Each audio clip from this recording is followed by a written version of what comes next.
Hey, welcome back to the SBP Podcast Mobile Filmmaking. I'm your host, Susie Botello, and you are listening to episode 114. I want to give a quick shout out to every one of you for being awesome, who've been submitting films to the International Mobile Film Festival here in San Diego. Hello, I'm Jason C. Marshall in Ottawa, Canada. I'm a filmmaker and a screenwriter. I am also a guest on the SBP Podcast Mobile Filmmaking with Susie Botello. In the Weeds is a series where I focus on formula and structure for narrative screenwriting. Listen to back episodes of this series now and stay tuned for more coming soon. The SBP Podcast is the voice of mobile film for everyone who ever wanted to or is curious about making movies and videos using mobile smartphone cameras. Our guest in this episode is Robert David Duncan.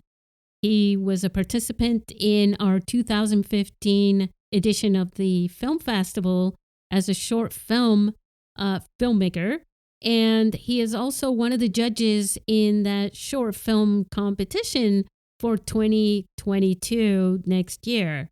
So I want you to welcome him. Also, really quick, I do want to give a quick shout out to the sponsors, because you know what? Let's show off. We've got some great and wonderful sponsors. We're honored, and they are Film Convert, Moondog Labs, Filmic Pro, Engraving Pros, Star Wars Steampunk Universe, Swords and Circuitry Studios, and Mobile Film Stories. And now let's go and talk about NFTs and all kinds of great stuff with Robert now.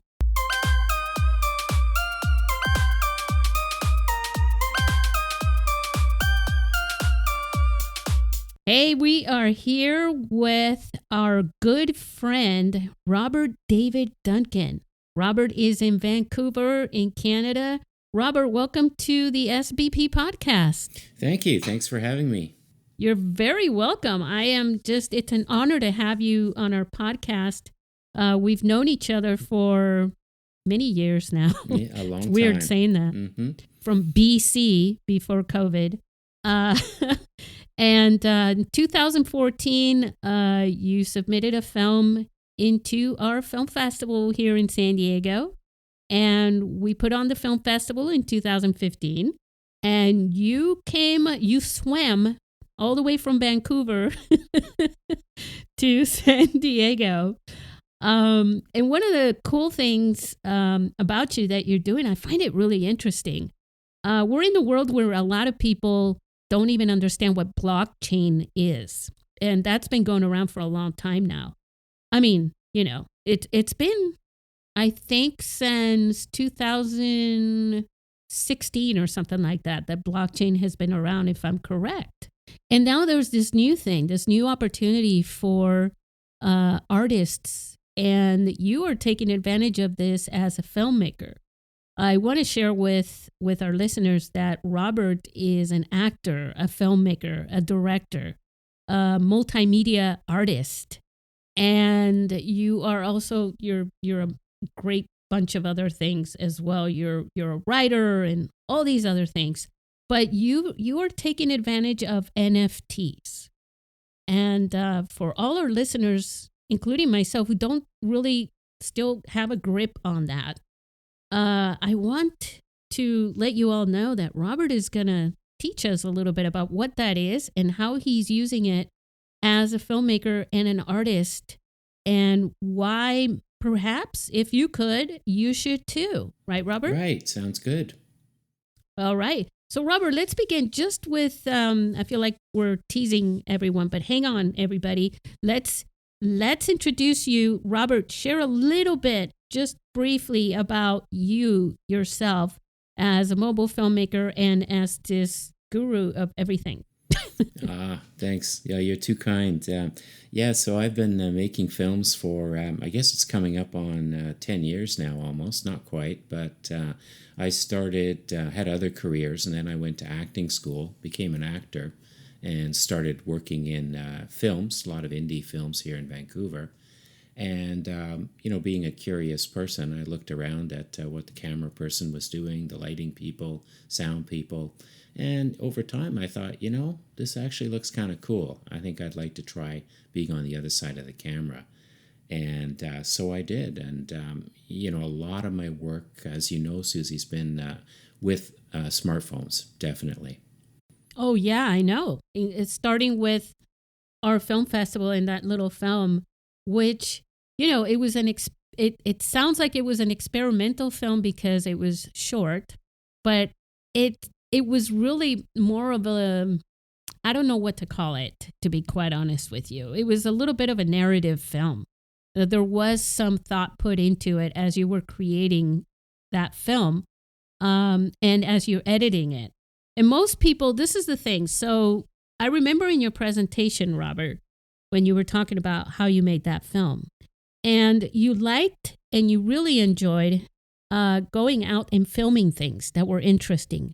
And then you would bring it back home, right, into your studio, and you would create a cool little story out of that. Absolutely. Yeah, that's my process for so many of my films. And that's why I love phones, is because you can just wander out, see something that's cool, and take some film of it and go home and think about it. And that's what you're exactly right. That's what I love to do. Bring it home, sit on it for a while, maybe have a look at it a few times and say, what is this telling me? And make a story around that, and then do a narrative overlay on top of the imagery. And for me, that was how I started making my first micro short films. Now, you moved on from that onto some bigger, longer films, right? Absolutely. Yep, definitely. I've been lucky enough to try, I think, a little bit of everything. A little bit of web series. I've done a feature or two. Some longer form shorts, and what I've been doing lately, especially with the pandemic, is doing films in groups of 30, so 30 at a time, exploring a theme from different angles. So yes, I've done a little bit of everything, and I see film as another art form that I can use to tell stories. Wow, 30 at a time. Explain just a little bit, just because my mind just exploded a little bit. Well, yeah, I've got an example. I made a series of films. This was during early COVID times. So I took a lawn chair and I went out to the park and sat for a while with a notebook. And I said, I was thinking, what can I do if I can't do what I used to be able to do? So what could I do with myself, with a phone, with other footage, that I can, stock footage I can get my hands on? What kind of a story could I tell with what I have available now, if the pandemic lasts a long time? And I've always been interested in exploring whether intelligent machines or artificial intelligence could be sort of alive. And that was one theme I was interested in exploring. And another theme I wanted to explore is what happens to us as artists with digital art out there when we die. Does something of us live on? And so I was able to marry these two storylines together. One was about a damaged piece of artificial intelligence that kind of developed a fascination with this departed artist's digital remains, if you will. And the funny thing, you'll get a chuckle out of this, I think, because one of the films that caught its attention was Mr. Sadhart's Small Day, which I had shown in San Diego. And this piece of code got fascinated with that film and wanted to find out more about this person who had lived and made films. And it's the story of them, kind of their presences kind of chasing each other, if you will, and trying to connect both beyond life and in digital form. And it ended up being 30 different films that take a look at that situation from different sides, different angles, different considerations. And what I like about that series of films is I feel that it can be watched in any order. And it's almost like pulling a roulette wheel or a slot machine. You'll get a different story each time, but it all revolves around the same thematic material. And they're all short films. And this is through AI. Well, I didn't make it through AI, but it's about AI. Like one of the characters is a piece of AI. So it kind of comes full circle with my current interests, which are a lot about collaborating with intelligent machines to make art pieces. Wow. Wow. Could you imagine you guys just taking a dive into Robert's brain for a day? That's incredible. Yeah, that's really interesting. What you're talking about. And so, and when you said making a film and watching it, because there are 30 films, you can watch each one, dive into each one of them randomly, right? Doesn't have to be in sequence. That's almost, in a way, interactive, right? I think so, yeah, because you can shuffle the playlist if you want and have a different story each time. And I do think that's kind of cool. It's almost like each tiny little film, and most of them are about a minute, is almost like a little jewel. And they kind of reflect all together and create this whole kind of a hologram almost, if you will, in terms of the themes. So that's probably one of the ways that you exercised your brain cells to bringing you into your art with the NFTs, right? Mm-hmm. So why don't you share, first of all, what the heck is NFT? Well, I'll share what I know, which is not as much as other people know. But basically what an NFT is, this is my understanding, it's a non-fungible token. So in other words, it's a unique item that is put in a trusted ledger. So in other words, it's like it's got a provenance. So if you create an NFT and it's your original artwork and you create it on a certain date and time and it gets written to one of the blockchain networks, it will stand as an original thing that really couldn't be duplicated if it's the genuine article. And the things that drew me to NFTs, honestly, I'd kind of ignored a lot of the developments in blockchain because there was nothing for me in them that interested me over the years. I was aware of what was happening. I sort of knew the basics of it. But when NFTs came out and someone said that it does two things, it establishes your provenance, your ownership, or your origination of something, and that's date stamped. Okay, so it's kind of like sending a script into the to the script registries. It's the same kind of thing, only it's electronically verified. That was one thing I liked about it because it helps to if you have an idea first to be able to just kind of mint it or you register it that it was your idea and this is what it looked like and that you had the original, you're the originator of it. The other thing I like, especially because everything that is digital is online. Yeah. And it's a big vast void of everything. And so when things are getting hacked and things are being shuffled around, I think what you're talking about does sound very interesting and a way to verify, no, this is mine. Yeah, I think so. And, I think that's one of the things I liked about it. The other thing was you could build in a royalty rate for yourself as the creator that would flow back to you no matter how many times this item was resold. So there's the uniqueness of it. There's only going to be one, typically of that particular NFT, that particular piece of art or whatever it is that you've attached to it. But you can say that every time this is sold, I'd like 10% to flow back to me.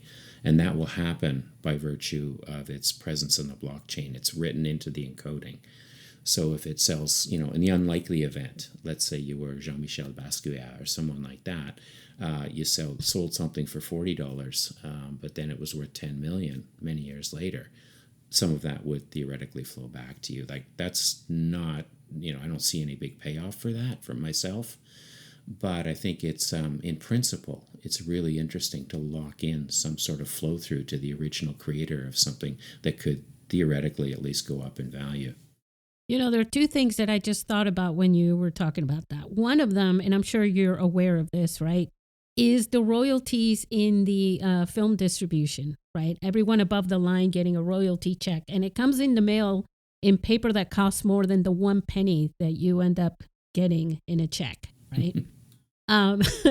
And the other thing that I thought of is the fact that there's news about people selling an NFT for millions of dollars from the beginning. Yeah, I mean, those are the stories that attract attention. And for me, it's actually, I don't see it as a moneymaker. as an artist, I see it as just a big art gallery. And it's through platforms like Rarible or OpenSea. You can let people see your art. To me, that's really cool. It's like being in a group art show at a gallery, and people will walk by, and in reality, very few people will come in and see your art, but the few that do, a few might like it, and every once in a blue moon, somebody might want to buy a piece that you've got on the wall. But I don't look at it as a moneymaker for myself. I see it as a way of just reaching more people who might enjoy seeing the art. There's on Rarible, you can have people can follow you, and you can follow them back, and so you can build a bit of a group of people that like your art, you like their art, and you kind of it's a mutually supportive kind of community. But I would say for most of us, people are just going to look, and if they look and if they enjoy, I think that's great, because I don't think most of us would have woken up in the morning a year ago and said, gee, I really want to own an NFT. It's become a bit of a really hyped kind of story. I'm content that it's just a way for people to see the art. That's it's just another form of online gallery. And if somebody is a collector and, they want to collect obscure work by obscure people, and and somebody I know's name happens to come up, maybe they'll want to buy one. But the mega bucks is not really, I think, what's drawing me into it in the least. I really be quite content if nobody, if they see the art and they don't buy them. That's totally good for me too. I don't mind. And there's so many different types of art. I think I'm segueing into another question that I want to ask you, but there's so many different types of art. There's, music, there's paintings and digital art. There's movies are partially art as well.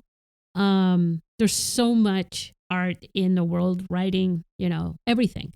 And art, for the most part in history, it's not like it was a business. But they had, I remember we talked a while back about Patreon and the concept of having patrons for creators to keep people creating, because, everybody's got to make a living somehow, right? Somehow, yeah. And so every little bit helps. And people do enjoy what people create at the same time. People don't want it gone. I think COVID was a wake-up call to a lot of people too. When they were shut down and locked down, or however you want to call that whole thing, stuck at home, sitting behind a computer and just basically perusing online and, watching more streaming media, right? Listening to music, watching films, all these things. And they started to realize, I think, and I want to get your point of view on this, is that art is a major influence for all of us, and we need it. It's part of our mental health, right? Yeah, I agree. I think it's super important. Well, that's it. That's the long answer to the short question. Yeah, no, I really do agree, because I think art is critical. I think that we are mark-making animals, and it's very important when we create artifacts that we can show to one another and that have meaning for other people. And certainly that's been my big motivation in sharing the little pieces of art that I do, be they film or digital art. It's just that, hey, I'll make it. I have fun making it, and if I can throw it out there and one or two people might say, hey, this is kind of cool, that's mission accomplished. That's really what it's all about for me. It's just making and sharing. And as you say, it doesn't have to be a business. It can just be a craft, and I do think it is really important to our lives. On the other hand, do people pay for it reliably? I don't know. I think I'd be a pretty unhappy person if I was doing any of this to make money. I mean, there's other ways to make money. Yeah, and I think that more people, like take some of the famous artists of the past, right? What is, an artist or a work of art isn't isn't really valuable in this world until the artist dies, right? Mm-hmm. And then everybody's like, oh, I'm willing to buy that piece of art for millions of dollars. Wouldn't Van Gogh have loved that during while he was making it, right? Yeah. It's kind of it's a really interesting thing. Now you've done something really interesting that I saw the other day with the NFTs. Now, is that a first? The film? I've actually done that before. One of the things is that with NFTs, you're typically looking at pretty small files. And, every platform has their size limits. But, you're looking at something that typically tops out somewhere between, 100 and 300 megabytes. So you're not going to get a big film on there. So every once in a while, I'll look at some of the smaller things I've done and, think, this kind of fits. It's 30, 40 meg, 80 meg. It might do as an NFT. So I did put one up recently, and I did that because it was based on AI-generated imagery that I'd made from photographs I took. And I just thought the whole it had a bit of a cool, high-techy kind of flavor to it in my mind. So I thought, why not put this up as an NFT? And again, it may be the odd collector thinks, oh yeah, I want to collect obscure films by obscure filmmakers. And is willing to spend a little money on that. And if so, great. If not, people can still go and get a sense of the film just by looking at it on the platform. They don't have to own it. I mean, that's the thing with digital stuff. If someone likes it, there's really nothing you could do about them right-clicking and saving it, turning it into their screensaver. You'll never know. But the NFTs are for a particular kind of collector, like the same person who collects sports cards or toy cars from decades ago. It's that kind of person. Even people who had pet rocks, like someone says, oh, this stuff sounds cool, I think I'll buy one. I'll invest $100 or whatever and buy one just so I can say I had a piece of this trend. I think that's really the kind of the faint hope for selling these things for most people, if you're not already famous and if there isn't a lot of hype around or a lot of utility around the NFT. It's really going to be a very strange curiosity, the kind of thing someone would pick up in a secondhand store while traveling, an odd little photograph. Or, to my mind, it's more like that. It's mostly that it just gets it out there. So that's actually pretty interesting. So it's basically, so again, it's genuine. So that what you're getting is genuine. It's the first. It's created by this particular person. You're not getting like the Mona Lisa that somebody else made type thing. Mm-hmm. That you're buying a genuine item, right? If you're buying it, and then you're, like you used the word investment and collectors. There are people who go to garage sales. Mm-hmm. I'm sure they do that there in Canada too.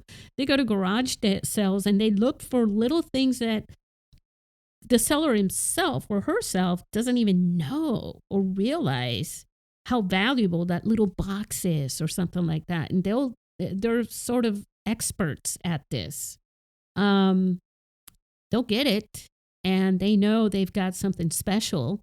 And then later, they'll hold on to it. They'll verify everything, which in an NFT, they don't have to do that. They already have it verified. And then they'll turn around and sell it for more, or they'll pass it on to their families or give them as gifts or something like that as a collectible item. I think that's really, really interesting in the digital format that enables, creators like you who are artists in digital form to be able to do that, right? Yeah, that's what really attracted me to it. I thought it was just a wonderful idea. It's, in my mind, it's not unlike getting a certificate of registry from the script registries, but stapling it to the actual script, and the person could own a verified, unique copy of those two items, the certificate of authenticity, the date-stamped registration of when this thing was made, and the actual thing itself. So the piece of art, and have that all bound up in a single token that is really unique. And as you say, I mean, it's electronically shareable. It could be given to somebody, sold to another person, or it could become part of a really cool little curated collection that person wants. Maybe they collect obscure indie films under 1 minute, that kind of thing. So people can, just like your garage sale example, people can make their own little collection of oddities. Some people only collect green cars, toy cars, right? And it's really up to the person. So I just think they're kind of a neat idea. I remember it also, one of the things that comes to mind is Pinterest. Pinterest kind of has a little bit of that without, all the verifying and genuine. I'm really doing bad with this word, genuine, whatever. Mm-hmm. I realized a long time ago, I took a photo of a worn down out on the country road by where I used to live. And it was a worn down old fire truck. Wow. And it was on the side of a road in a little nook. Mm-hmm. And it was there for a couple years. And I took this little, I don't know if you remember the Hipstamatic camera app. It rings a bell, yeah. That sounds so cool. back in its day, basically, it pretended, there was no way you would aim and shoot and kind of hope for the best, mm-hmm. right? Mm-hmm. So it was a little off to the side. It was never, you couldn't really frame it right. It's changed a lot since then. It was supposed to look like this vintage camera and everything like that. So I took a photo of that one day. I pulled over, took a photo of that, and went on my way. And later I put it on I put it on Instagram too, but I put it on this Pinterest, which was new to me at the time. And people started pinning that, mm-hmm. So-and-so just pinned that. And there was a few people that were grabbing it who had tons of photos from different fire trucks all over the place, from different times, and they were collecting fire trucks. That's so cool. I've seen stuff like that on the sites where people sell their art too, that some people will specialize in rusted vehicles. And yeah, it's all about collecting something that's cool to the collector. And that's what I think is really interesting. Yeah. There are people who collect vinyl and, VHS tapes came back. Yeah, for sure. All those things. Robert, you do a few other things outside of the NFT, which, by the way, you know more than you thought you did. I think I feel like like a dentist right now. Like I just pulled teeth out of you, and you didn't know you had that many.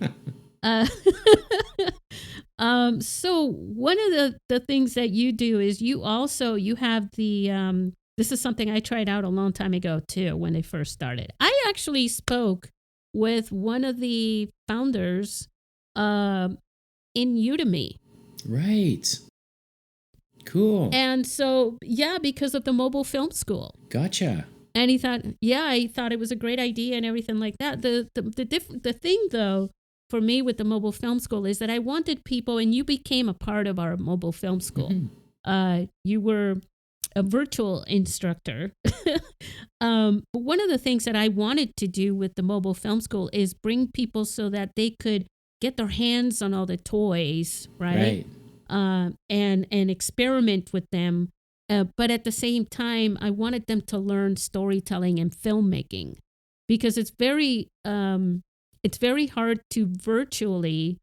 There's all the YouTube presentations about tech, the tech, the gear and things like that, but then they get updated, right? And then you have to start all over again. But for the people who are consuming that, they get involved, they get engulfed in the tech, and they forget about the other part, the filmmaking part. Right, I hear you. They become addicts. Mm-hmm. So for you, you do these, you've been doing this for a while on Udemy. You're an instructor there. I am. Yeah, absolutely. I teach acting, and I teach filmmaking, and some leadership for creative people as well. Yes. And so we're going to share the link to that on the show notes. For that. with our listeners, I found out that you have a link tree. I have also. a link tree. Yes, I've joined the link tree era. So we'll put a link to his link tree. I feel like I'm tongue twisting myself. But you can keep that updated through time so that I don't have to worry. You know what I mean? So that's the link. And if you go there, everything's updated by Robert, which is great. And we're going to share also other links, to follow you. Like on Twitter, Duncan Rob at Twitter. You're also on IMDb. Then you have your Instagram, which is Robert David Duncan. Yep. And say that 3 times fast, everybody. And you're also on Facebook. What is your handle on Facebook? I'm sorry. I don't have that one on here. That's a good question. I think it's, we'll get it in the link tree for sure. I think it's on there, but I think it's Robert David Duncan Art. Okay. Yeah. Okay. So you have created so much. I'm just so impressed with all that you've created. Thank you. Yeah, it's fantastic. Now, another thing that you're doing is this is not the first time, but this is the first time since we've transformed our film festival, geared more towards professional, I shouldn't say professional, but more experienced filmmakers to get some really good films shot with phones. I mean, we've been doing this for years now, right, Rob? Yeah. So we are so excited to have you on the short film competition panel. Why don't you share a little bit about your experience with our film festival, just to show off a little bit. I hope you have good things to say. I do. It was a really wonderful experience for me to go down to San Diego in 2015 because that was the first time I ever saw one of my films on a big screen. And there's nothing that compares with that. And the experience of being at the festival was just so fantastic. I met so many great people. I'm still in touch with so many of them. We did some teaching of sharing skills, lots of panels. I'm still in touch with people who attended those things on social media. So to me, it was one of those, what you call a watershed moment that it really brought me into kind of a mature sense of yes, this is something really cool that I enjoy. And so I can't say enough great things. And we've been in touch through the years in different versions of your festival. And I think the world of it, as you know. And it was truly a terrific experience. Thrilled to be back as a judge again. I think that's going to be so cool. And I'm so looking forward to seeing everybody's films. Yeah, I think, part of my excitement with this is like, hey, Rob, remember, where mobile filmmaking was at the time, because you sat there and watched all the films and everything. Actually, you know what? I'm going to bring back a little bit of a memory. During the festival, right? Well, we were all in the theater and the films were playing on the big screen. And I remember sitting down, every film that came up where someone was attending, like you, Adi, Spectre, Prakash, let me see, Prakash Gandhi Natarajan. Yes. I finally learned to say his name right. I'm so proud of myself here. But I remember sitting down. I knew the film was coming up, and then I would sit down next to each filmmaker and sit next to you. Not because I thought, oh, this was going to be thrilling for you to see the founder, to sit with the founder while your film was playing. It was thrilling for me, to observe and be a part of your experience watching your film at the film festival during the showing of your film. And so I remember that. And I remember doing that with you and sitting next to you and looking at your face, and you were just like a 5-year-old watching your first theater experience or something. It was awesome. It was awesome. That's a great memory. Yeah, I just had to share that with you because I didn't remember if you remembered it, but it just came to mind. Yes, I do. Yeah. But one of the things about sharing this with you as a judge at this point is I think it's thrilling that you're going to get to see the progress of all the mobile filmmaking community, basically, who've submitted films into our film festival. Fantastic. I can't wait. What would you give advice to? I know you and I both have this passion for storytelling. But I also know you're an instructor, you teach filmmaking, you've kept up with a lot of the progress that mobile filmmaking with smartphones has made. What would be your best advice to give to filmmakers who've just to get them inspired to at least get started without saying, just jump in, just do it, you know? I would say I would encourage people to remember that the best camera is the one you have in your pocket or your bag, you know, and the one you have with you. And I would say, you know, please just go out and shoot anything. Don't self-censor. Don't second-guess yourself. Anything looks cool, just grab some film of that, because you can build up a library, and that stuff will always be helpful to you at some point. And that's what I would say is just, you know, it's what I did, was get in the habit of filming whatever my impulses said was cool. I'd film a squirrel, I'd film waves on the ocean, interesting patterns made by the wind and the trees, you know, it didn't matter. And pretty much for most of that stuff, I've been able to use it at some point in some kind of film narrative story. And I think story is so important. So I'd say that would be the number one thing. And the other thing I would say is don't, I hope nobody loses the beauty of the phone. It's so simple because it's so small and it's so mobile.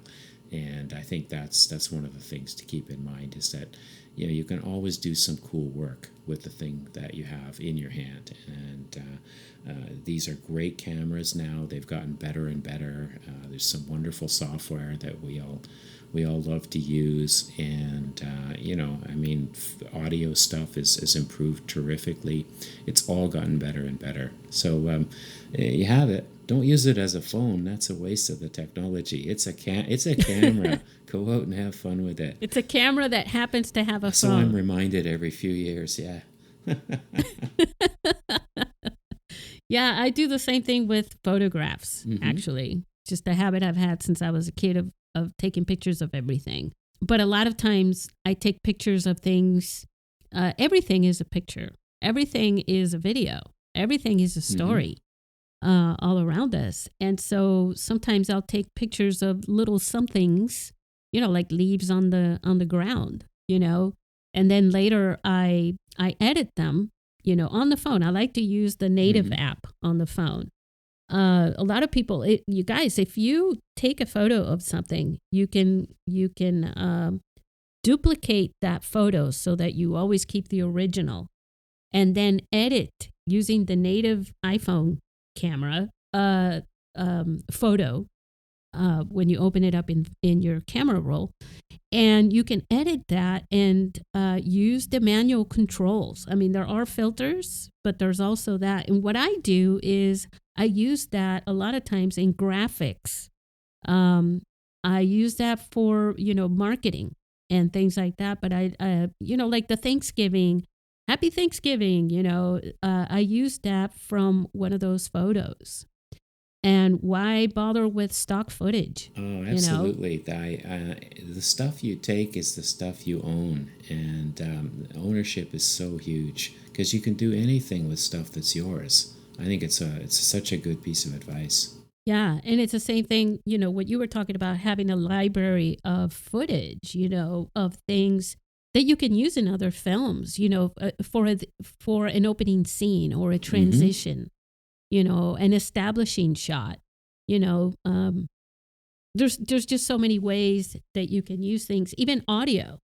Like, you know, you have a great recorder. Are you aware, Robert, that the Memo app on your iPhone, that if you go to the settings, you can actually set it for lossless recording? Yes, it's wonderful. It is amazing, huh? Yeah. And so you can literally record birds in the background, you know, and use that as one of your audio tracks in your film. Absolutely. No, I completely agree with you. And I'm always gathering bits and pieces that I can make into art. I even do that outside the film realm. I might see an interesting leaf or something on the ground, and, it could become part of a collage, or it could be something I photograph along with other things, or film, that I can make from it. So it's that kind of always have an eye to something that could be cool in some way, and try to, capture it. Now, Robert, we're going to end this podcast by going back to the beginning. I want to talk about what I'm going to do is I'm going to put the link to Mr. Sadhart's Small Day so that people watch it. Now, it's a very short film, but here's what I want you to do. I think the story behind the making of this film is quite special. So if you don't mind, I don't think you mind, right? Sharing that? Sure, yeah. It's an interesting story. So I was going to an acting audition, and I was taking the train out to where the audition was. And I was sitting on the train, and I looked out the window. The window was really dirty. It must have been through a splashy storm or something like that. But somebody had drawn a face, like a smiley, but with an upside-down smile. And I was looking at this, and I was watching the scenery go by through the cleared out parts that were the smile and the eyes and the circle. And I suddenly thought, this is actually really neat, because I'm seeing the scenery go by through this person's or this being's eyes. So I just grabbed some footage of it with my phone, kind of, again, very impulsively. And then when I got home, I looked at it, and, it did look really sad. And we pulled into a station at the end of the film, which you'll see at, close to the 1 minute mark. And the lighting was such that the face vanished. And so I just crafted a narrative about this person who rides the train and feels very invisible, and that's a painful thing. And he disappears at the end. And it was really that simple. And it was something that was one of the first times I was able to do a film with my own resources at hand, just impulsively like that. And it set the stage for all the other films in so many ways that I've done. And the reason why I wanted to end with that, not only because that is such a cool backstory, but it also goes to prove that point that you were talking about, what we just talked about, basically going out and filming stuff and then bringing it back home. And someday you may be able to create a story from that. Absolutely. That's such good advice, because, again, I would say, don't second guess yourself. Shoot first, ask questions later. I think that's one of the things I always like to say. Film stuff, just, what harm can it do? You could always get rid of it. I hope you don't, but you could, right? So film stuff, yeah. Now, I'm also going to imagine that you have about 1 million external hard drives filled with stuff, right? Because I do. Yeah, definitely. And cloud storage is my friend as well. But yes, I have a lot of things stored. I do try to, it's kind of like using up stuff in the fridge. I do try to use everything in good time. Like, hopefully I can do something with it, even if it's just some little story that has been meaningful to me anyway, and explores a theme that I'm interested in. I'll just make it. Toss it out there somewhere. And, if 2 people like it, hey, I'm delighted. One of the things, you're not going to believe this, but one of the things I like to do at the end of every year is literally sit down and watch every single film out of all the short films in our film festivals throughout the years. Yeah, I go back from the beginning, from 2012 all the way through to the present time. And I rewatched them all again. And I literally enjoy it. Bet. That's fantastic. Yeah. Yeah. And yours is one of them. That's great. So, yeah. Yeah. Because I keep them. I mean, I don't, some of the films go on YouTube or whatever, but, I for whatever reason, all of them aren't there. Right. Sometimes it's the filmmakers, who say, no, don't put mine there. I want mine, somewhere else. And so that's fine. But I have them, I have them on a hard drive, and I don't do anything with them, but I do watch them, and for me, yeah, it's like a little It's like a little, like some people, right? They'll watch, what is that? It's a Wonderful Life or something every Christmas, you know? And if you take all the shorts, 1 to 5 minute shorts, and you put them all together, it's like maybe 2 of those movies, Cool. Yeah.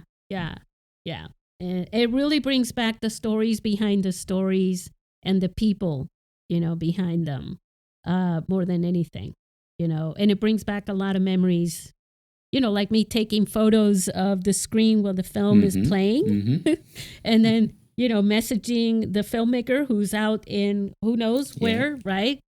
They could be, and say, look, people watching your film. I know you couldn't be here, but here it is, so it's pretty cool. And yours, like I said, it's one of them. And so rest assured, Robert, I watch your film every year. Wonderful. And Mr. Sadheart lives on. I love that.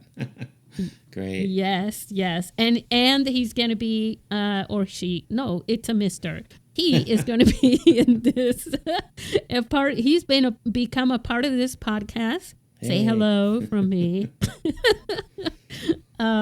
So, all right. Any last words or anything that you can think of that you'd like to share with our listeners? I would just say, if you're thinking about making a film with your smartphone or whatever camera you have, please do it. The world needs your stories, and it will make somebody somewhere happy, and it will make you happy. So I just wanted to offer up those words of encouragement, because anything you make is beautiful. I think all art is beautiful, and it's all worthy, and it deserves making and sharing. Oh, awesome. I love it. It's a beautiful message to end this with. Say goodbye to our listeners, Robert. Goodbye. Thank you so much for listening. It's been a pleasure to be here.